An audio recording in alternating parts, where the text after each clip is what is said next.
Bismillahirrahmanirrahim. Assalamualaikum warahmatullahi wabarakatuh. Salam sejahtera bagi kita semua, Bapak Ibu, para mahasiswa. Kita lanjutkan belajar kita mata kuliah dari sosial dan prinsip pendidikan IPS. Pada kesempatan lain ini kita akan bersama-sama belajar tentang teori fungsionalisme struktural ya. Ini kelanjutan dari teori yang lalu ya, teori fungsional ya. Pada teori fungsional itu eh, biasanya untuk memotret masyarakat yang sederhana ya, masyarakat tradisional ya, yang tidak atau mungkin belum perlu sebuah sistem atau struktur yang ketat ya untuk menjalankan fungsi-fungsi dalam masyarakatnya ya. Yang terpenting masyarakat uh, bisa berjalan ya, anggota-anggota masyarakatnya bisa menjalankan fungsinya dengan baik ya, nah, sehingga kehidupan masyarakat bisa berjalan dan membentuk suatu kebudayaan tersendiri. Nah, ini kalau teori fungsionalisme ya, ya misalnya pada masyarakat adat misalnya ya, uh, masyarakat adat kan tidak apa belum ada suatu struktur ya atau sistem yang begitu ketat ya. Pada umumnya hanya ada ketua ya, ketua adat misalnya atau kepala suku ya, dan ya struktur uh, ya sederhana ya. Yang penting masyarakat anggota-anggota masyarakat bisa menjalankan fungsinya ya, dengan baik ya. Nah, itulah masyarakat atau kehidupan masyarakat sudah bisa berjalan. Nah, teori ini adalah pengembangan dari teori fungsionalisme ya, sehingga disebut dengan teori fungsionalisme struktural ya. Ini dari tokohnya misalnya salah satunya adalah Talcott Person ya. Ini sosiolog dari Amerika ya. Ya, ini Amerika dikenal dengan reputasinya di bidang ilmu sosial ya. Sehingga banyak ilmuwan-ilmuwan sosial itu banyak yang berasal dari Amerika.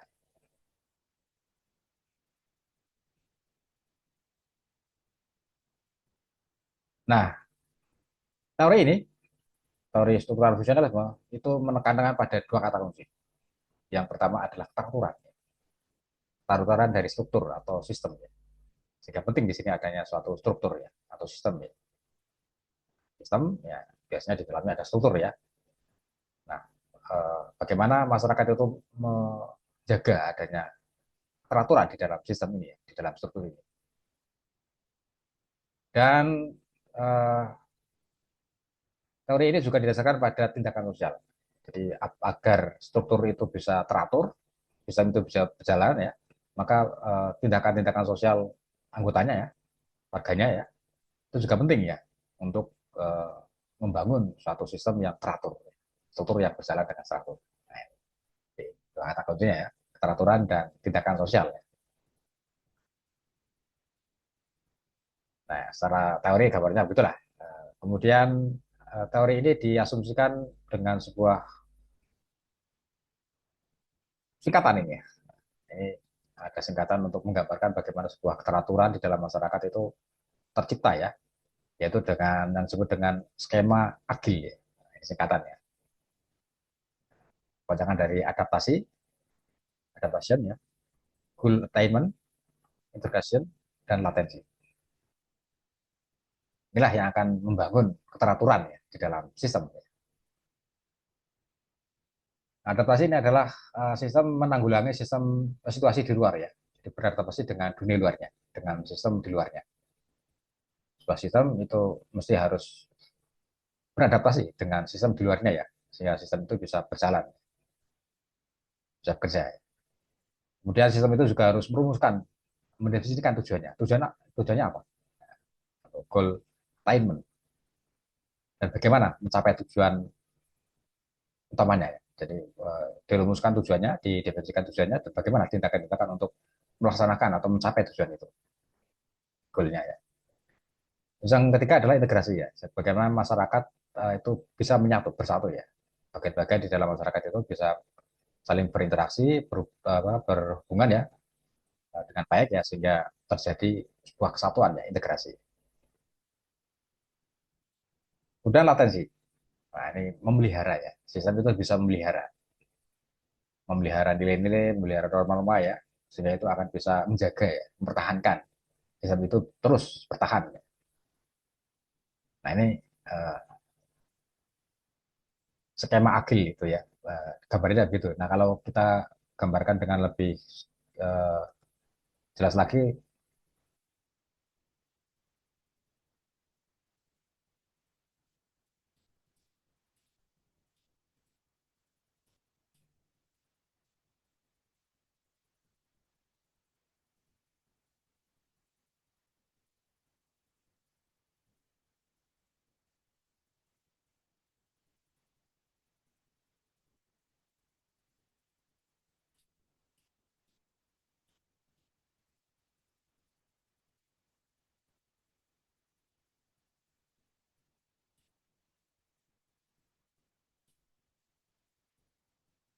Nah, dengan bahkan seperti ini ya, bahkan skema agil ya. Jadi A itu adaptation, kemudian G-nya itu goal attainment, kemudian I-nya integrasi, dan L-nya latensi ya. Jadi disingkat dari huruf depannya ya, A, G, I, L.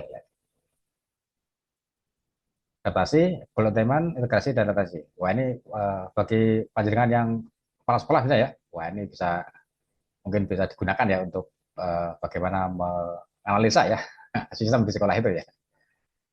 Ya, jadi misalnya ini sekolah kan sebuah sistem ya, dan di dalam sistem sekolah itu ada strukturnya ya. Dan struktur di sekolah cukup kompleks, cukup rumit ya, dari mulai kepala sekolah, wakil kepala sekolah, guru-guru sampai ke siswa ya. Itu kan ada strukturnya ya. Nah, struktur itu uh, berada di sebuah sistem, sistem sekolah ya. Nah, bagaimana agar sistem sekolah itu bisa berjalan, bisa bertahan ya, maka diperlukan sebuah adaptasi, penyesuaian dengan lingkungan, lingkungan sekitar sekolah misalnya. Nah, sekolah, sekolah itu berada di lingkungan masyarakat yang bagaimana? Sehingga perlu penyesuaian-penyesuaian dengan masyarakat sekitar. Misalnya sekolah-sekolah dari perkotaan ini ya, yang di dalam di luar sekolahnya itu suasana kehidupannya bagaimana ya. Ini biasanya sekolah-sekolah yang di dekat jalan raya saya ini ya. Ini kan berarti situasi masyarakat di luarnya kan masyarakat yang ya banyak diwarnai dengan suasana jalan raya. Nah, bagaimana agar sekolah ini bisa beradaptasi ya dengan situasi yang begitu ya, situasi di luarnya ya, agar ya tetap berjalan bisa jalan ya, tapi bagaimana penyesuaiannya ya, menyesuaikan diri. Ya, semua warga sekolah bisa berjalan, bisa belajar ya dengan tenang ya, dengan nyaman ya dalam situasi itu. Ya diperlukanlah adaptasi. Nah, misalnya kelas-kelas yang persis di samping jalan raya ya, dekat sekali dengan raya, sehingga ya suasana rekame riuh rendah di jalan raya itu masuk ke kelas ya. Nah, bagaimana ini adaptasinya? Nah, mungkin ya setelah kelas itu dibuat ruangan yang bisa mencegah ya masuknya suara dari luar ya. Mungkin dibuat ruangan ber-AC ya. Sekolah-sekolah apa kelas-kelas yang di dekat dan raya dibuat ruangannya ber-AC ya, sehingga ruangannya tertutup dan suara dari luar bisa dikurangi, sehingga siswa guru ya bisa melaksanakan pembelajaran dengan tertib, dengan nyaman, tanpa banyak gangguan dari luar. Ini salah satu bentuk adaptasi ya. Ya, mungkin bisa dicontohkan banyak hal ya, bagaimana proses adaptasi dengan dunia luarnya ya. Kemudian goal attainment ini bagaimana mendefinisikan tujuan ya, tujuan dari sistem itu ya. Dan juga bagaimana tindakan untuk mencapai tujuan itu. Di sekolah sebenarnya tadi, kan sebuah sistem ya. Tujuannya apa sekolah?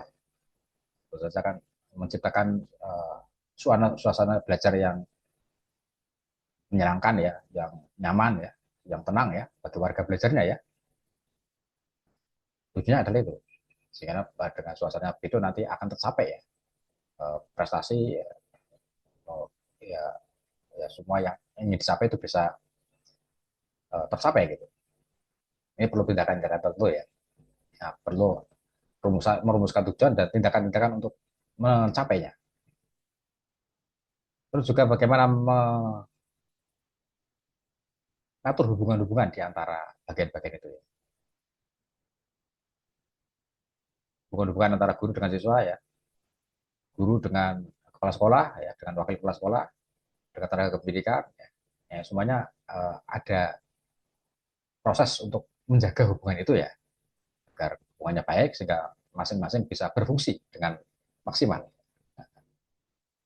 hubungan guru dengan siswa, wah baik ya, hubungan siswa dengan tenaga pendidikan baik, hubungan guru dengan kepala sekolah baik ya, semuanya bisa uh, hubungannya baik ya, sehingga masing-masing bisa menjalankan fungsinya dengan maksimal.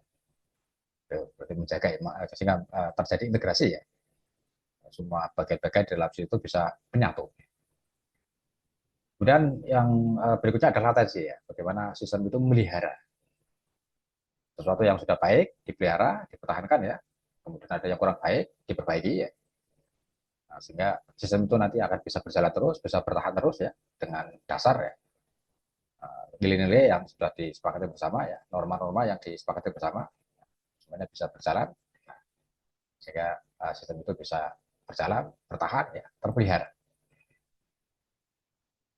Nah ini menurut Talcott Wilson itu begitu ya, untuk menciptakan sebuah keteraturan sistem itu ya perlu ada proses ini, 4 proses ini.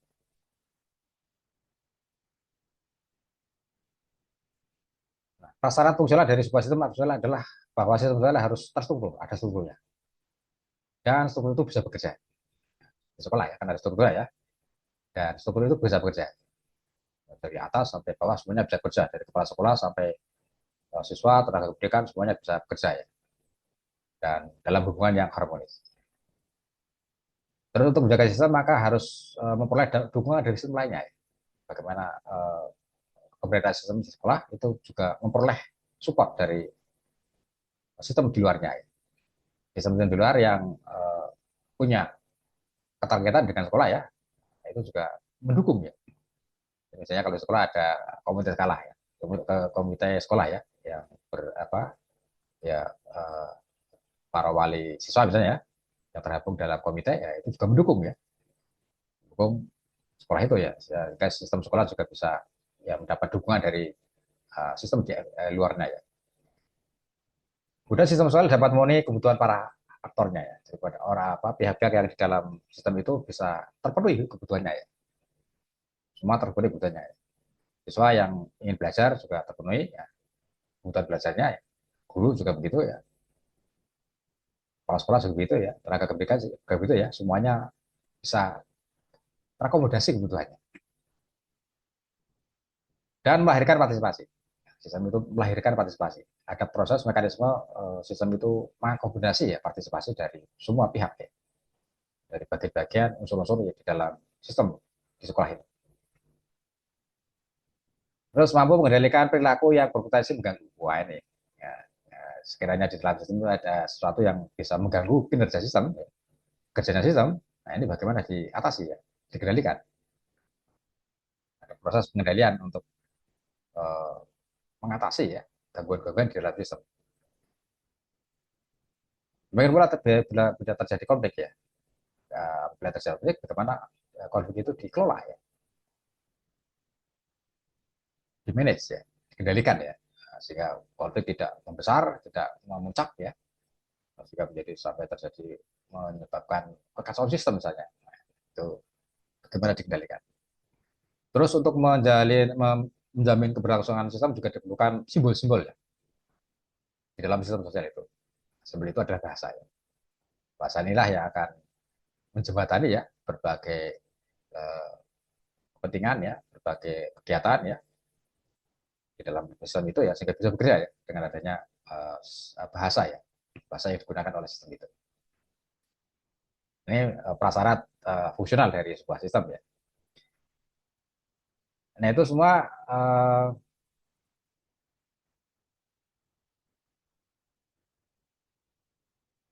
kalau kita telusuri ya, itu tidak lepas dari fungsi ilmu ya. Ini kan bagaimana kita punya sebuah pengetahuan, sebuah ilmu, dan kemudian kita terapkan ya, kita fungsikan. Nah ini kalau apa kita edukasi ya, fungsi ilmu itu setidaknya punya 3 fungsi ya. Yang pertama adalah memahami realitas, kemudian mengendalikan realitas atau mengatasi realitas, dan yang ketiga memprediksi realitas. Jadi misalnya sistem di sekolah itu tadi, sistem di sebuah sekolah ya, itu kan sebuah realitas ya. Bagaimana kita memahami realitas sistem di dalam sekolah itu. Nah ini mungkin bisa kita pahami dengan ilmu manajemen saya, manajemen sekolah. Ya.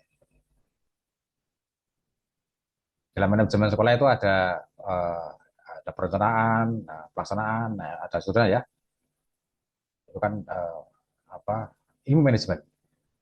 Nah, bagaimana ilmu manajemen itu kita gunakan untuk memahami realitas sekolah.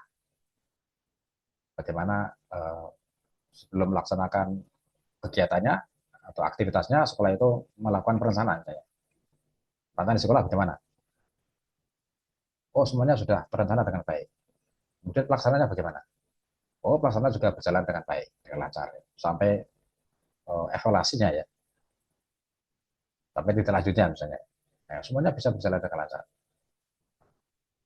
Itu kita berarti menggunakan ilmu manajemen untuk memahami realitas sistem di sekolah ya. Nah, kemudian juga bisa berfungsi untuk mengendalikan realitas. Jadi ilmu manajemen di dalam sekolah, sistem sekolah ya, misalnya terjadi hal tadi ya seperti ada sesuatu yang bisa menghambat kinerja sistem ya, ada gangguan yang bisa memperlemah ya sistem. Ya, bagaimana kita kendalikan? Diatasi lah ya, mengatasi gangguan-gangguan yang secara nyata, secara real terjadi di dalam sistem itu ya, kendalian ya. Terus bagaimana juga memprediksi realitas ya, dengan kondisi yang seperti itu, kira-kira kedepannya bagaimana? Prediksi kedepannya bagaimana? Misalnya dengan perencanaan uh, di dalam sekolah yang baik, sudah terlaksana dengan baik, ada gangguan misalnya ya, yang bisa sudah dan bisa diatasi. Nah, dan kedepannya kira-kira gimana nih? Wah, semuanya bisa berjalan baik, gangguan-gangguan bisa diatasi, maka kedepannya uh, ya sistem akan bisa berjalan lagi, terus bertahan ya. Dan kalau suatu saat ada gangguan lagi ya bisa diatasi lagi ya. Dan ya dengan begitu nanti akan terjadi ya, terbangun ya suatu keteraturan di dalam sistem itu. Kira-kira gitu ya. Kalau kita lihat dari fungsi ya, ilmu ya. Ya ini apa ya? Ya di luar tema ini fungsi ilmu sangat terasa ya pada saat kita kemarin menghadapi wabah itu ya tahun 2020 ya, wabah COVID-19 itu ya. Nah, itu kan sangat terasa ya fungsi ilmu ya. Ini kan sesuatu yang baru ya. Secara mendunia ini wabah atau ya pandemi ya yang baru dihadapi ya. Dan masyarakat banyak yang belum tahu ya, warga dunia pun banyak yang belum tahu ya. Sehingga bagaimana untuk bisa memahami ya realitas tentang COVID-19 ini. Sehingga kemudian para ahli kan mengerahkan ilmunya ya, semua ilmu yang berkaitan dengan COVID-19 ini dikerahkan untuk memahami apa ini sebenarnya. Realitas pandemi COVID ini apa sebenarnya. Semuanya dikerahkan. Sehingga ya akhirnya bisa dipahami, oh ini adalah pandemi ya. COVID-19 ya, sebuah wabah yang bisa menular dengan cepat ya, dan bisa berakibat berisiko yang berat ya. Nah, sehingga dengan ilmu itu ya, dengan bisa memahami realitas COVID-19, maka bagaimana mengendalikannya? Mengendalikan COVID-19 ini. Wah, sehingga akhirnya berbagai upaya dilakukan ya untuk mengendalikan, mengatasi ya, realitas COVID ini. Wah, dengan pakai masker, dengan cuci tangan yang dengan hand sanitizer ya, terus mengurangi, menjaga jarak ya, mengurangi interaksi ya. Itu kan semua cara untuk mengendalikan ya. Sampai ke terakhir vaksin ya. Nah, semua adalah cara untuk mengatasi, mengendalikan ya realitas wabah ini. Nah, terus ya itu, kemudian setelah COVID ini selesai, nanti kira-kira bagaimana prediksi ke depan? Kondisi situasi setelah COVID. Ini kan bisa diprediksi. Nah, dalam situasi pandemi kemarin, ya seperti misalnya ini pembelajaran dilakukan secara jarak jauh dengan daring ya, dengan berbagai platform ya. Akhirnya ya kita terbiasa dengan pembelajaran jarak jauh ya dengan platform itu, dan orang memprediksikan nanti setelah pasca COVID ini akan ya ada fenomena baru dalam dunia pendidikan yaitu pendidikan jarak jauh. Banyak yang menggunakan platform-platform pendidikan jarak jauh ya dengan daring ya. Ya, memang sebelumnya sudah ada sebenarnya pembelajaran jarak jauh ya di Indonesia terbuka misalnya itu kan sudah menggunakan sebenarnya ya. Tapi itu kan baru uh, di tempat yang terbatas ya. Dan sekarang fenomena pembelajaran daring sudah luas ya, sudah menjadi hal yang biasa itu ya. Sehingga ya itu uh, bisa untuk prediksi kondisi pasca COVID nanti ini akan semakin banyak digunakan ya platform-platform pembelajaran jarak jauh. Seperti kita ini hari ini gitu, seperti ini ya kira-kira gitu. Itu adalah dalam rangka untuk memprediksi realitas ini. Ya ini pokok ini nanti fungsi ilmu ini bisa panjenengan terapkan ya di hal lain ya untuk memahami sebuah realitas, kemudian bagaimanakah mengendalikan realitas itu dan bagaimana memprediksi ya dengan realitas itu yang kedepannya akan seperti apa. Ya misalnya ini ya contoh kalau di sekolah itu ya sekolah biasanya banyak sampah, sampah-sampah dari warganya ya dan banyak sampah plastik misalnya. Itu kan realitasnya begitu. Wah, di sekolah setiap hari banyak sampah dan terutama sampah plastik. Realitasnya begitu. Terus nanti bagaimana dengan banyaknya sampah plastik di sekolah? Bagaimana kita mengatasinya? Bagaimana mengendalikannya agar sampah ini tidak berakibat buruk ya bagi warga sekolah? Apakah kita bakar di lingkungan sekolah? Kalau kita bakar, nanti prediksinya bagaimana ke depan? Apa kemungkinan yang bisa terjadi ya dengan kita membakar sampah plastik di lingkungan sekolah misalnya? Ini bagian dari upaya mengendalikan realitas ya. Nah, sekalinya kemudian sekolah memutuskan untuk membakar sampah plastik di lingkungan sekolah ya, di halaman bahkan di uh, apa lokasi di tengah-tengah sekolah. Dan hasil dari pembakaran sampah plastik itu menghasilkan asap ya. Asap itu kemudian dihirup oleh warga sekolahnya ya. Dan kebetulan ada bapak ibu guru yang sedang hamil misalnya ya, sedang mengandung, dihirup oleh uh, ibu yang sedang mengandung, ibu guru ya. Nanti kira-kira wah prediksinya bagaimana nih? Ya, bisa berpengaruh terhadap dagingnya misalnya ya. Nah, dengan itu maka bagaimana mengendalikan realitas yang tidak berisiko bagi warganya. Wah, ini tidak bisa dengan cara begitu nanti karena prediksinya kalau dengan cara dibakar di lingkungan sekolah, asapnya dihirup oleh warga sekolah, nanti prediksi kedepannya yaitu barangkali bagi ibu guru yang sedang mengandung bisa mengganggu janinnya ya. Itu prediksi ke depan. Nah, sehingga diperlukan cara-cara mengendalikan realitas yang dengan resiko yang seminimal mungkin. Misalnya gitu. Ya, ini contoh saja ya.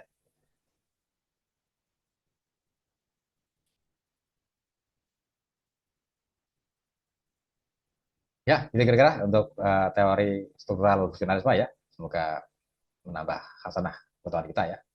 Kalau ada kekurangan, saya maaf. Wassalamualaikum warahmatullahi wabarakatuh.